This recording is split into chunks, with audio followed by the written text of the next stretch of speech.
आज हम लोग सीखेंगे त्रिकोणमिति का टेबल याद करना या निकालना बहुत ही ईजी तरीके से। दोस्तों, हमें ये याद करने में बड़ी ही परेशानी होती है। जितने भी 10th के बच्चे हैं, चाहे जो त्रिकोणमिति के सवाल बनाते हैं, जिन्हें sine, cos, 10, 30, 0, 45 degree, 60 degree, 90 degree याद करने में मुश्किल होती है, उनके लिए आज मैं बहुत ही आसान तरीके से टेबल याद करने के तरीके सिखाऊंगा। और इस टेबल को निकालना बहुत ही आसान है, बस आप लोग बने रहिए।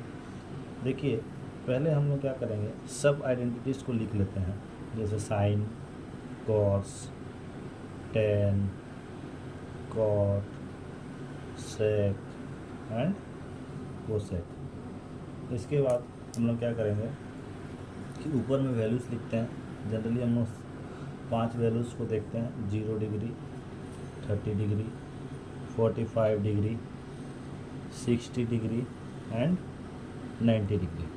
ये पांचों वैल्यूज़ हमें जनरली पूछा जाता है।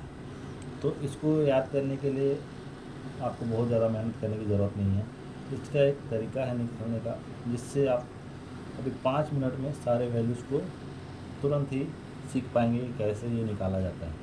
ठीक है, तो हम लोग एक टेबल ऐसे ड्रॉ कर लेते हैं सबके लिए।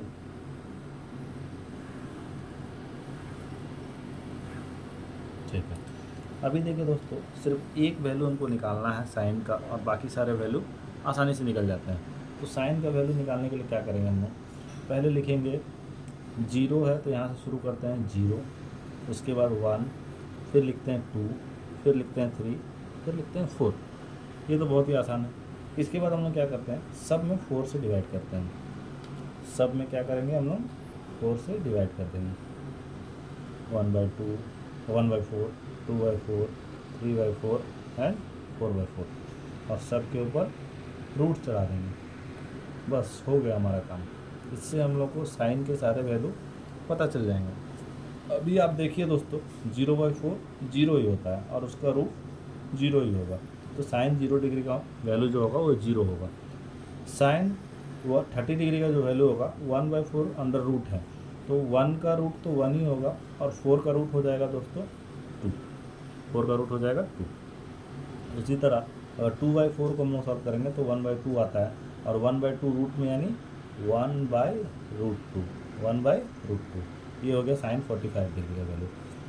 तीसरा है चौथा है √3/4 साइन 60 डिग्री। अब देखिए, √3 का तो रूट 3 रहेगा, वो तो होगा नहीं, और 4 का रूट हो जाएगा 2, यानी इसका वैल्यू हो जाएगा √3/2। और चौथा है 4/4 यानी 1 का रूट 1 ही होता है। तो ये आ गए हमारे 5 वैल्यूज़। साइन के सारे वैल्यूज़ आ गए। साइन के सारे वैल्यूज़ आ गए तो बाकी सारे वैल्यूज़ इसी से निकल जाते हैं। अब कैसे निकलते हैं, अब देखिए, साइन का जब निकल गया तो कॉस में हम लोग को क्या करना है, जो इस कोने में है उसको इस कोने में लिखेंगे, जो इस कोने में है उसको इस कोने में लिखेंगे, मतलब क्रॉस कर देंगे। मतलब 0 उठ के जाएगा यहाँ पे, 1 उठ के आएगा यहाँ पे, उसी तरह 1/2 उठ के जाएगा यहाँ पे, और √3/2 उठ के आएगा यहाँ पे। आशा करता हूँ आप लोगों को समझ में आ रहा होगा। साइन 45 ये कहीं उठ के जाएगा नहीं, ये ऐसे कैसे रहेगा, कॉस 45 भी, इसलिए 1/√2 हो जाएगा। कॉस 45 भी क्या हो जाएगा, 1/√2। अब देखिए क्या हुआ, हमने क्या किया, साइन के सारे वैल्यूज़ निकाल लिए। उसके बाद कॉस का निकालने के लिए क्या किए, इस कोने वाले को इस कोने में और इस कोने वाले को इस कोने में, इस तरह क्रॉस कर दिए। और जो 30 में था वो 60 में चला गया, जो 60 में था वो 30 में आ गया, और 45 बीच में है तो ये बीच में ही रह गया। इसलिए कॉस 0 डिग्री का वैल्यू 1, कॉस 30 का वैल्यू √3/2, कॉस 45 का वैल्यू 1/√2, कॉस 60 का वैल्यू 1/2 एंड कॉस 90 का वैल्यू 0। यहाँ तक आपको आसानी समझ में आ गया। अब देखते हैं हम लोग 10 का। तो हम लोग को पता है दोस्तों कि टेन थीटा जो होता है, टेन थीटा जो होता है वो क्या होता है, sine theta upon cos theta. हम लोग क्या करेंगे, यहाँ साइन कॉस लिखा हुआ है तो हम क्या करेंगे, इसको एज ए डिवाइड यूज करेंगे। ये जो लाइन है इसको एज ए डिवाइड यूज करेंगे। तो देखिए 0/1, 0/1 क्या हो जाएगा दोस्तों, 0। तो tan 0 का वैल्यू हो गया 0, मतलब sine 0 divided by cos 0 = tan 0, यानी 0/1 = 0। ये आ गया tan का वैल्यू।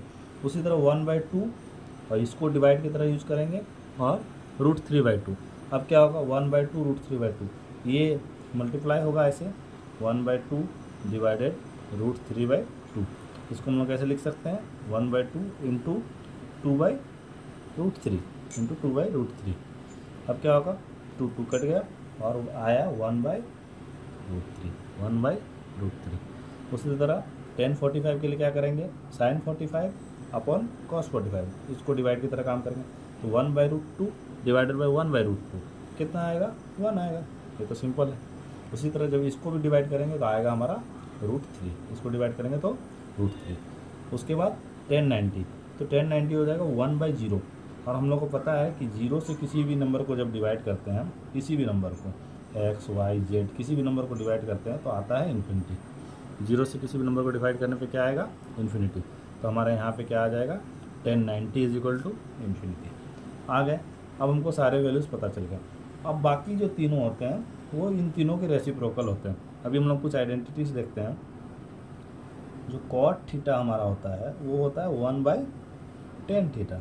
cot थीटा क्या होता है, 1/tan थीटा। तो हम सबको अगर 1 से डिवाइड कर देंगे, इन सबको 1 मतलब इन सब से 1 को डिवाइड कर देंगे तो cot थीटा का वैल्यू आ जाएगा। tan थीटा के जितने वैल्यूज़ हैं अगर उनसे हम 1 को डिवाइड करते हैं तो cot थीटा का वैल्यू आ जाता है। cot 0 के लिए हमें क्या करना पड़ेगा, 1/tan 0, 1/tan 0, क्योंकि cot थीटा = 1/tan थीटा होता है। तो 1/tan 0 यानी 1/0। और हमें पता है 0 से किसी भी नंबर को डिवाइड करने का क्या होता है, इन्फिनिटी होता है। और बाकी सबको जैसे ही हम 1 से डिवाइड करेंगे तो सब उल्टा हो जाएंगे। देखिए 1/1/√3 करेंगे तो ये हो जाएगा 1 × √3/1 यानी √3। 1/1 तो 1 ही होगा, 1/√3 1/√3 रहेगा, एंड 1/∞ फिर 0 आ जाएगा, 1/∞ 0। ठीक है, यहाँ तक तो हो गया। अब sec थीटा क्या होता है, इसी तरह जो sec थीटा का वैल्यू होता है वो हमारा होता है 1/cos थीटा। sec थीटा का वैल्यू क्या होता है, 1/cos थीटा।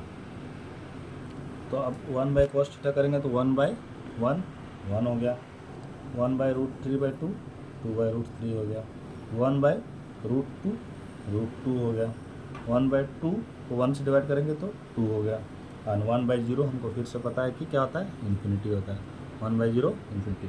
कोसेक थीटा क्या होता है, कोसेक थीटा जो होता है वो होता है 1/sin थीटा, 1/sin थीटा। तभी कोसेक थीटा निकालने के लिए हम लोग को क्या करना पड़ेगा, 1/0 1/0 फिर से इन्फिनिटी, 1/1/2 ये हो जाएगा 2, 1/1/√2 ये हो जाएगा √2, 1/√3/2 क्या हो जाएगा 2/√3, एंड 1/1 1। अब देखिए सारे वैल्यूज़ निकल गए। हमने फिर से एक बार रिवीजन कर लेते हैं। sin 0 के लिए क्या किया, 0/4 1/4 2/4 3/4 4/4 साइन की वैल्यूज़ के लिए उसको अंडर रूट कर दिया सबको। इससे हमें साइन के वैल्यूज़ पता चल गए। अब कॉस के लिए हमने क्या किया, क्रॉस कर दिया, इधर से इधर, इधर से इधर। 0 चला गया 90 पे, 90 आ गया 0 पे, 30 चला गया 60 पे, 60 आ गया 30 पे, और 45 का हमको पता है कि ये सेम है इसलिए ये 1/√2 रह गया। अब क्या हो गया, tan के लिए क्या कर रहे हैं हम, sin/cos। अभी हमने बताया था tan थीटा = होता है sin थीटा/cos थीटा। अब 0/1 0, 1/2 अपॉन √3/2 1/√3। इस तरह करने पे हमें tan के वैल्यूज़ मिल गए। जब 3 वैल्यूज़ मिल गए तो हमको 3 आइडेंटिटीज याद रखनी है कि cot थीटा जो होता है 1/tan थीटा होता है, sec थीटा जो होता है वो 1/cos थीटा होता है, और cosec थीटा जो होता है 1/sin थीटा होता है। बस इससे हमने सारे वैल्यूज़ निकाल लिए बहुत ही आसानी से। आशा करता हूँ आप लोगों को समझ में आया होगा। धन्यवाद।